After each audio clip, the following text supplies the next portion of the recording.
मसीही वंदना के खजाने से आज पेश है मसीही वंदना की बाल सभा।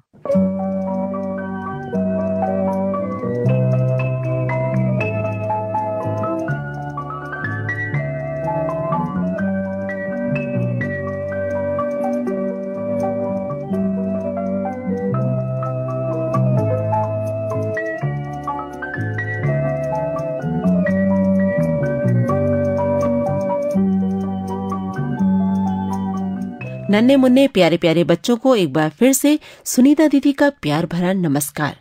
आज के कार्यक्रम में एक बार फिर से आप सभी का हार्दिक स्वागत है। प्यारे बच्चों, आज से केवल 500 वर्ष पहले तक दुनिया के विषय में लोगों का ज्ञान बहुत ही सीमित था। अधिकतर लोग सोचा करते थे कि धरती सपाट है। यदि हम एक ही दिशा में दूर तक चलते चले जाएं, तो इसके अंतिम छोर तक पहुंच जाएंगे और इससे अधिक आगे बढ़ने पर नीचे जा गिरेंगे। धरती के अज्ञात हिस्सों के बारे में भी उन दिनों तरह तरह के अजीब और गरीब कहानियां प्रचलित थीं। हम उन साहसी व्यक्तियों के अत्यंत आभारी हैं जिन्होंने इन अज्ञात स्थानों की जोखिम भरी यात्राएं करके हमें उनके बारे में यथार्थ ज्ञान कराया। निश्चय ही इन खोज यात्रियों का साहस अभूतपूर्व था। ऐसे ही एक साहसिक यात्री थे क्रिस्टोफर कोलंबस, जो चले तो थे भारत खोजने, लेकिन पहुंच गए अमेरिका। चलिए इन्हीं के बारे में मैं आज आपको विस्तार से जानकारी देती हूँ।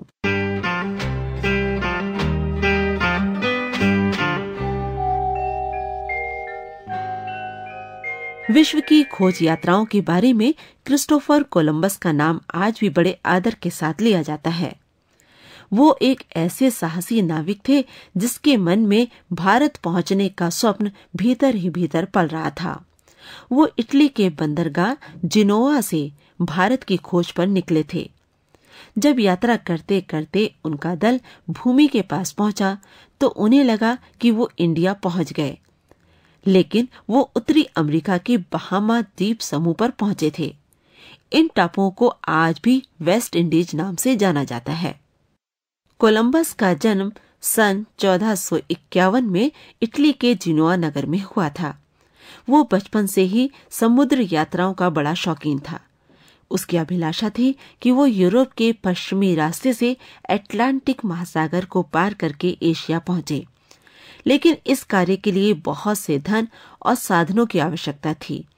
एक गरीब जुलाहे का बेटा होने के कारण उसके लिए ये कार्य कठिन था। उसने सुना था कि पुर्तगाल का राजा जॉन द्वितीय इस प्रकार की योजना में काफी रुचि रखता है। कोलंबस ने जॉन द्वितीय से मुलाकात की, लेकिन राजा के सलाहकारों ने उसकी इस महान योजना को एक पागलपन करार दिया। उसने इंग्लैंड के राजा हेनरी को भी लिखा, लेकिन वहां भी उसकी बात नहीं बनी। इन सब असफलताओं के बावजूद भी कोलंबस ने हिम्मत न हारी। वो स्पेन आ गया। उस समय किसी भी विदेशी को स्पेन के राजा से मिलने के लिए बहुत जोखिम उठाना होता था, लेकिन कोलंबस ने वहां के राजा से मिलने का दृढ़ निश्चय कर रखा था। वहां उसने कुछ अधिकारियों से मित्रता की। जल्दी ही वो स्पेन के राजा फेर्डिनेंड और महारानी इजाबेल से मिलने में सफल हो गया। उसने अपनी योजना इन दोनों के सामने पेश की। उन दोनों ने उसकी योजना पर विचार करने का आश्वासन दिया। आशा निराशा में पड़े कोलंबस उस दिन का इंतजार करने लगे जब उनकी योजना का परिणाम सुनाया जाना था। आखिर 1 मई 1486 को उसकी प्रतीक्षा की घड़ियां समाप्त हो गई। 10 साल से संजोया हुआ उसका सपना साकार होने जा रहा था। राजा फर्डिनेंड और रानी इजाबेला ने उसकी योजना को स्वीकार कर लिया और ऐलान किया कि वे उसकी समस्त यात्रा का खर्चा उठाएंगे। वास्तविकता तो ये है कि उसे सहारा देने वाली रानी इजाबेला थी।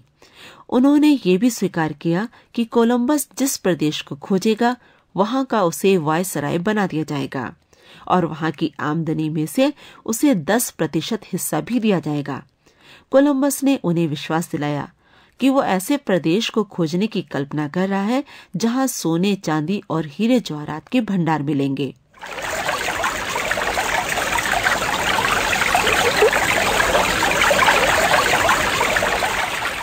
तीन अगस्त 1492 को उसकी महान साहसिक यात्रा शुरू हुई। प्रातःकाल ही पालोस बंदरगाह से 3 छोटे छोटे जहाज नीना, पिंटा और सांता मारिया भारत की यात्रा पर रवाना हुए। कोलंबस इस यात्रा का नायक था और उसके साथ 100 अन्य यात्री भी थे। आरंभ में उसके जहाज कैनरी द्वीप समूह की ओर चलते रहे, फिर एक अनजान रास्ते पर पश्चिम की ओर चल पड़े। दिन पर दिन गुजरते गए, लेकिन उन्हें सागर और आकाश के सिवा कुछ भी दिखाई नहीं देता था। हताश हो कोलंबस के साथियों ने उसका विरोध करना शुरू कर दिया।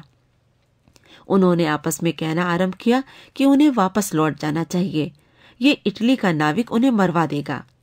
चलते चलते 1.25 महीना हो गया और नाविकों को कहीं भी भूमि का टुकड़ा दिखाई ना दिया।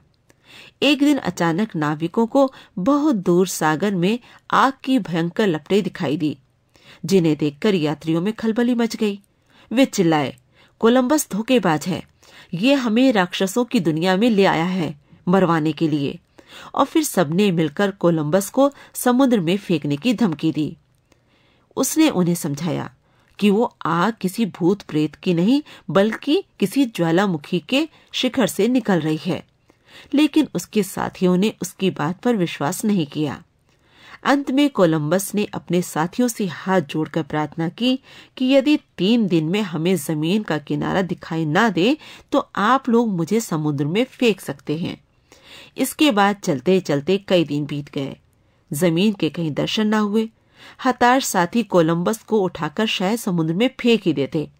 तभी पिंटा जलियान का एक नाविक जोरों से चिल्लाया कि उसे जमीन दिखाई दे रही है। उनका दल उस दिशा की ओर चलता गया। 12 अक्टूबर 1492 को वे किनारे पर जा पहुंचे। कोलंबस घुटनों के बल जमीन पर बैठ गया और उसने ईश्वर को धन्यवाद दिया।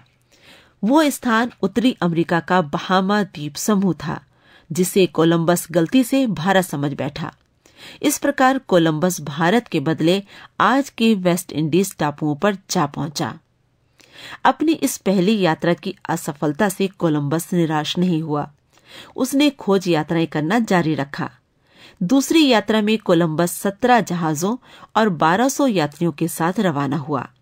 यात्रा के दौरान उसने डोमिनिका, मार्टिनिक, प्यूर्टो और जमैका आदि देशों को देखा, लेकिन इन छोटे छोटे देशों से उसे कोई भी कीमती वस्तु प्राप्त ना हो सकी। इसलिए कोई लाभ ना होने की वजह से कोलंबस की यात्राओं में स्पेन के राजा की रुचि भी कम हो गई। तीसरी यात्रा में वो अमेरिका के पास वेनेजुएला तक पहुंचा, लेकिन स्पेन से आए जो लोग वहां बसने लगे थे, उन्होंने उसके विरुद्ध शिकायतें की कि उसकी उपस्थिति उनके लिए विघ्न डाल रही है। शिकायतों के परिणाम स्वरूप उसे गिरफ्तार करके सन 1500 में स्पेन वापस बुला लिया गया। स्पेन की महारानी इजाबेला को इससे बहुत दुख हुआ। रानी ने उसकी पुरानी उपलब्धियों का लिहाज करते हुए बहुत सारा धन देकर उसे रिहा कर दिया। अपनी अंतिम और चौथी यात्रा के दौरान उसने जो कुछ भी खर्च किया वो अपनी तरफ से किया और आज के पनामा स्थित भूड मरुमध्य तक जा पहुंचा।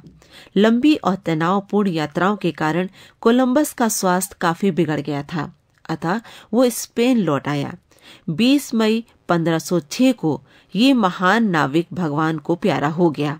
इतिहास आज भी कोलंबस को ही अमेरिका का खोज यात्री मानता है।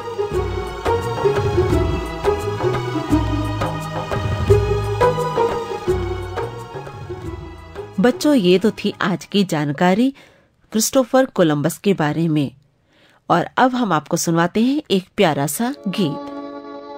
ओरे मांझी चल रे,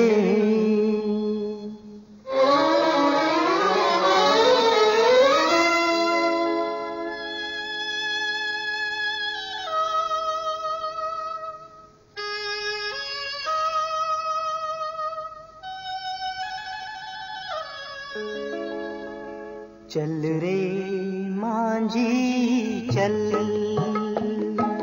दूर किनारा चल, चल रे मांझी चल, ओ रे मांझी रे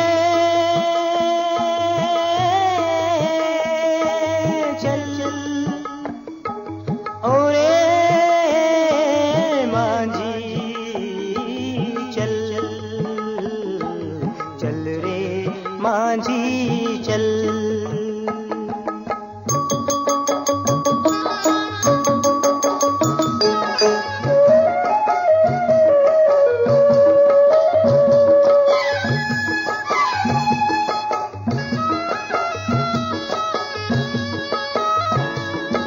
अंधियारा दूर तलक, अंधियारा दूर तलक, प्रकाश की ना कोई झलक, जगता रहना तू तो रे, झपके नहीं तेरी पलक मांझी रे। हे चल रे, चल रे, चल, चल रे, चल।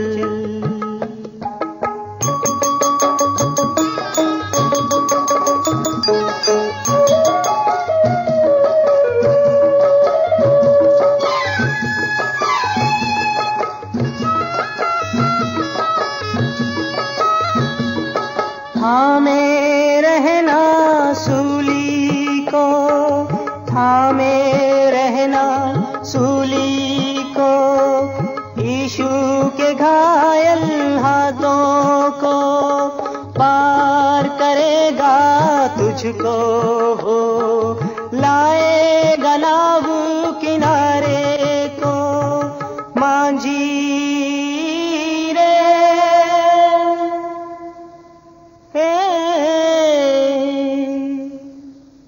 चल रे, चल रे, चल, चल रे, चल, चल रे मांझी चल, दूर किनारा चल, चल रे मांझी चल, चल रे चल रे, चल रे। बच्चों, गीत आपको पसंद आया होगा, ऐसी मेरी आशा है। हमारी आशा है मसीह वंदना की बाल सभा से आप आशीषित हुए हैं। तो अपनी आशीषें, अपने विचार, अपनी प्रतिक्रिया हमारे साथ शेयर करें। हमारा व्हाट्सएप नंबर है 9319473370, 9319473370। हमारा ईमेल है info@masihvandana.org। कल आपसे एक नए कार्यक्रम के साथ फिर मुलाकात होगी। परमेश्वर की आशीष आप पर बनी रहे।